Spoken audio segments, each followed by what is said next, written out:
hari ini merupakan akhir-akhir beranjaknya kepada bulan Sya'ban, atau kita masih ada 2 hari lagi di dalam bulan Rajab. Keberkahan kemuliaan Allah Subhanahu wa taala memberikan oleh Allah kepada umat Muhammad 3 bulan yang tidak pernah diberikan kepada umat-umat yang dahulu. Masuknya bulan Rajab kelebihan yang luar biasa, diiringi dengan Sya'ban, dan kita menuju kepada Ramadan. Pada hari ini para hadirin sekalian, bahwasannya 28 Rajab kita mengenang kembali 27 Rajab, yaitu malam semalam yang sudah kita lalui, sebagai ultah hari ulang tahunnya Allah Subhanahu wa taala mengembangkan ataupun mewajibkan salat kepada kita bersama. Maka para hadirin sekalian, Allah menukilkan di dalam Al-Quran, Subhanalladzi asra bi 'abdihi lailan minal masjidil harami ilal masjidil aqsa alladzi barakna haulahu linuriyahu min ayatina innahu samiul basir. Para hadirin sekalian, bahwa Isra dan Mi'raj yang luar biasa dalam bulan Rajab Allah memberikannya. Muhammad, kenapa Muhammad yang Allah Subhanahu wa taala pilih untuk yaitu salat yang 5 waktu? Kalaulah haji, kita sama-sama dan tahu bahwa Rasulullah menerimanya wahyu haji itu di atas dunia ini, juga dengan juga puasa, zakat dan sebagainya, ibadat-ibadat yang lain Rasulullah menerimanya semuanya wahyu itu di atas dunia ini. Namun beda dengan salat. Allah mengundangnya Rasulullah kepada Siratul Muntaha, Muhammad orangnya yang menerima. Para hadirin sekalian, rasa tanya kepada kita bersama, kenapa si Muhammad yang diutuskan oleh Allah, yaitu yang dipilih sebagai untuk menerimanya salat sampai kepada Siratul Muntaha ini? Para hadirin sekalian, Muhammad itu awalin wal akhirin, Muhammad yang awal dan Muhammad yang akhir. Intinya bahwa yang paling mulia makhluk yang dijadikan oleh Allah Muhammad orangnya. Sayyidul Anam, penghulu manusia, Sayyidul Anbiya, pimpinan para nabi, Sayyidul makhluk, dan semuanya makhluk Muhammad orangnya. Karena Muhammad orang yang terpilih, Muhammad yang sebagai nomor 1, diundang oleh zat yang maha tinggi yaitu Allah, kemudian beranjak kepada tempat yang paling mulia yang namanya Siratul Muntaha. Tak pernah ada makhluk yang bisa menembusi sampai kepada Siratul Muntaha, tapi Muhammad orangnya untuk menerima, yaitu tentang salat. Muhammad orang yang paling mulia diundang kepada tempat mulia yang namanya Siratul Muntaha, diperintahkan oleh zat yang mulia Allah yang maha kuasa dengan misi satu pekerjaan atau kewajiban, yaitu salat yang paling mulia. Maka para hadirin sekalian yang saya muliakan, kenapa sih salat itu begitu tinggi? Karena pengambilannya sampai kepada Siratul Muntaha menunjukkan di sini lisanul hal afsahu minal maqal. Kejadian yang kita lihat menunjukkan oleh akal pikiran kita, menunjukkan bahwa salat paling tinggi. Afdalutul ibadatil wajib, di antara segala pekerjaan-pekerjaan, kewajiban-kewajiban yang Allah berikan kepada kita semuanya, bahwa salat itulah merupakan seafdal daripada segala ibadat yang wajib. Maka karena itu para hadirin sekalian, siapa saja yang salat itu, bahwa Allah memberikan ketinggiannya luar biasa, sampai seperti orang yaitu sampai kepada Siratul Muntaha. Ini derajatnya yang luar biasa. Dan orang-orang yang salat memberikan oleh Allah sebagai apapun permasalahannya, apapun yang kehidupan yang kita alami sekarang ini, bermacam yaitu ujian-ujian yang kita hadapi, Allah meringankan dan mengeluarkan kita daripada permasalahan tersebut. Siapa mereka? Orang-orang yang suka salat. Bahwa para hadirin sekalian, wa may yattaqillaha yaj'al lahu makhraja, orang-orang yang takwa kepada Allah, orang-orang yang salatnya dalam keadaan benar, orang-orang yang patuh dengan aturan Allah, maka apapun permasalahannya, Allah Subhanahu wa taala melanggengkan dan memudahkan segala yaitu urusannya. Para hadirin sekalian, sebagaimana cepatnya Rasulullah yaitu memperjalankan dari kota Mekah sampai menuju kepada Palestina, sampai kepada Siratul Muntaha, begitu cepat, hampir setengah malam. Kalau secara logika ini 40 hari 40 malam baru sampai ke kota Palestina. Namun para hadirin sekalian, oleh karena itu menunjukkan salat itu menyelesaikan segala permasalahan. Bagaimana Rasulullah cepat yaitu berjalan, demikian juga masalah kita dikeluarkan oleh Allah dengan segala kesusahan-kesusahan yang kita hadapi. Para hadirin yang saya muliakan, kenapa salat itu yang paling tinggi? Orang kadang-kadang para hadirin sekalian, dari anggota tubuh yang kita punya, kepala yang paling istimewa karena ada akal yang ada letaknya di atas kepala. Saat berjalan kepalanya kita di atas, saat duduk masih tingginya kepala. Tidur kita maka berbantal di belakang bawah, kepala tetap tinggi dibandingkan yang lain. Namun para hadirin sekalian, dikala orang memegang kepala kita, kadang-kadang kita menjadi timbul amarah. Tidak usah pegang kepala saya, ini kepala saya ada dipitrahin, saya punya wibawa. Ini alasannya kita bahwa tidak mau nerima orang lain memegang kepala kita. Namun para hadirin sekalian, begitu kita jaga kepala kita di antara yang lain, anggota yang lain, namun saat orang angkat tangan Allahu Akbar, kita punya atasan, maka dengan Allahu Akbar, Allah yang maha tinggi, tidak ada urusan dengan atasan. Allahu Akbar, kita punya anak buah dan punya kerja, tidak ada urusan lagi dengan yang lain. Coba perhatikan para hadirin sekalian, kalaulah kita naik haji, sambil ibadat haji boleh kita ngomong dan sambil berjalan. Orang yang puasa, dia cuma nampak ibadahnya.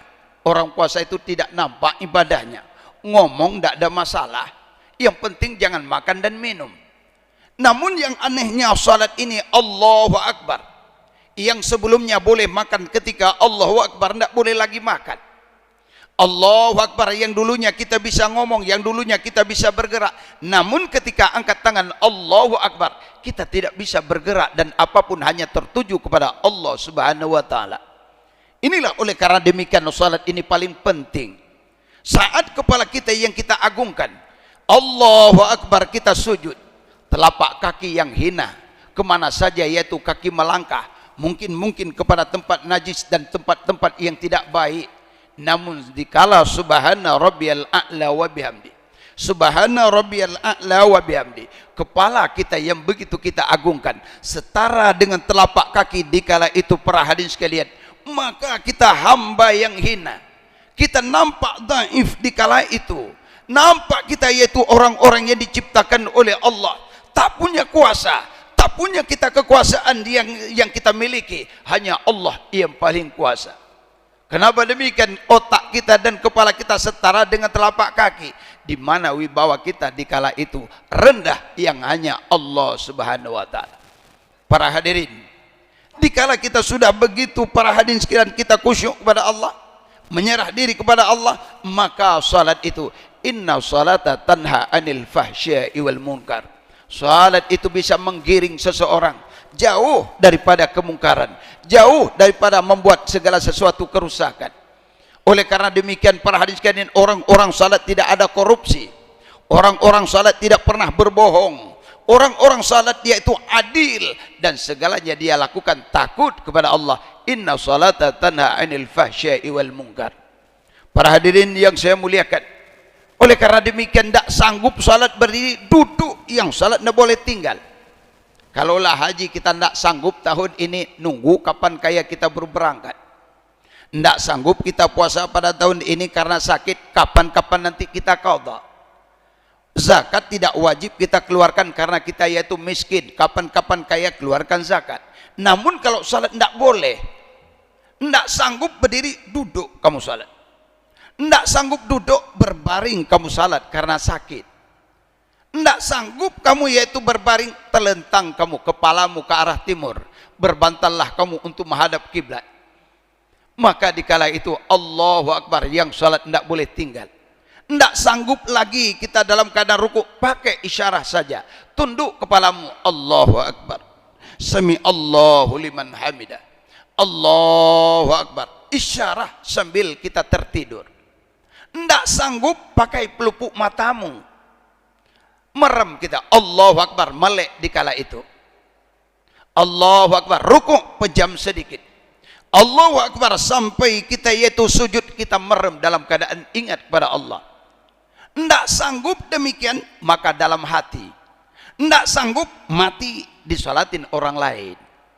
Para hadirin sekalian, keistimewaan luar biasa dalam salat yang Allah berikan kepada kita. Maka hari ini para hadirin sekalian, berapa banyak di antara saudara-saudara kita, malah orang yang ada dalam rumah kita tidak pernah salat. Apa hukumannya?